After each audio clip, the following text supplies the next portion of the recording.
بسم اللہ الرحمن الرحیم۔ السلام علیکم ورحمۃ اللہ وبرکاتہ۔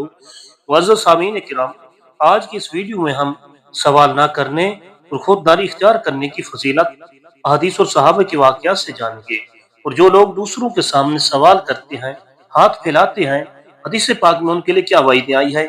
اس ویڈیو کو آخر تک ضرور سماعت کرنا۔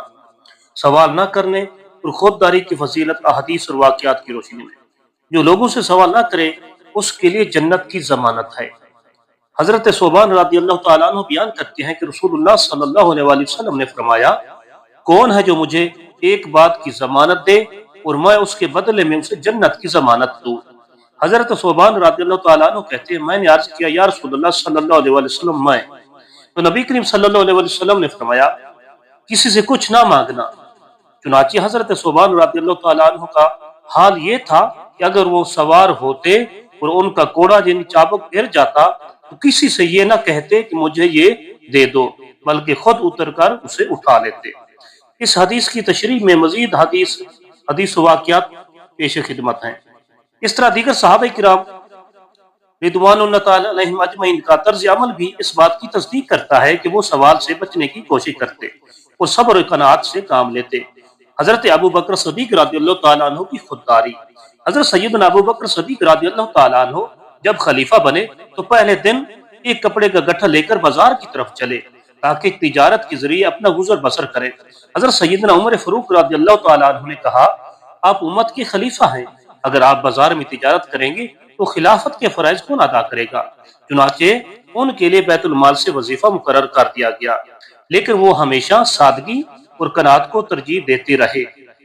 نبی کریم صلی اللہ علیہ وسلم کی نصیحت سوال سے اجتناب کرنے کے بارے میں۔ نبی کریم صلی اللہ علیہ وسلم نے فرمایا کہ آدمی جب تک سوال کرتا رہتا ہے اس کا چہرہ بے رونق اور بے عزت ہوتا رہتا ہے جب تک کہ وہ سوال کرنا چھوڑ نہ دے۔ رواہ مسلم۔ یہ حدیث سوال سے اجتناب کی اہمیت کو بیان کرتی ہے کیونکہ بار بار سوال کرنا انسان کی عزت و وقار کو متاثر کر سکتا ہے۔ حضرت سعد بن ابی وقاص رضی اللہ تعالیٰ عنہ کا واقعہ۔ حضرت سعد بن ابی وقاص رضی اللہ تعالیٰ عنہ کو نبی کریم صلی اللہ علیہ وسلم نے دعا دی تھی کہ اے اللہ سعد کی دعاؤں کو قبول فرما۔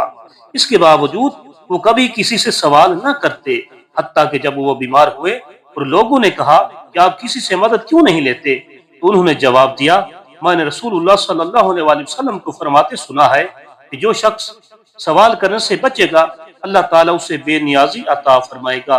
رواہ بخاری شریف۔ ہاتھ کی کمائی کی فضیلت۔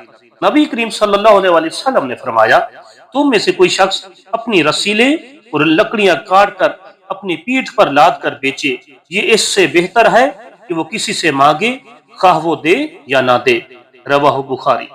یہ حدیث خود کفالت اور محنت کی عظمت کو ظاہر کرتی ہے اور یہ بھی ثابت کرتی ہے کہ کسی سے سوال کرنے کی بجائے خود محنت کرنا زیادہ بہتر اور باعث عزت ہے۔ اس تمام گفتگو کا خلاصہ کلام، یہ تمام احادیث و واقعات اس بات کی تصدیق کرتے ہیں کہ سوال نہ کرنا، لوگوں پر بوجھ نہ بننا اور خودداری اختیار کرنا جنت کے حصول کا ایک ذریعہ ہے۔ نبی کریم صلی اللہ علیہ وسلم اور صحابہ کرام رضی اللہ عنہم کی زندگی میں ہمیں بہترین نمونے ملتے ہیں کہ وہ حتی الوسع سوال کرنے سے اجتناب کرتے اور محنت و قناعت کو اپناتے تھے۔ امید ہے آپ کو یہ ہماری ویڈیو اچھی لگی ہوگی۔ اگر یہ ویڈیو آپ کو اچھی لگی ہے تو ہمارے چینلز کو سبسکرائب کریں، شیئر کریں اور کوئی اچھا سا کومنٹس کریں۔ خدا حافظ۔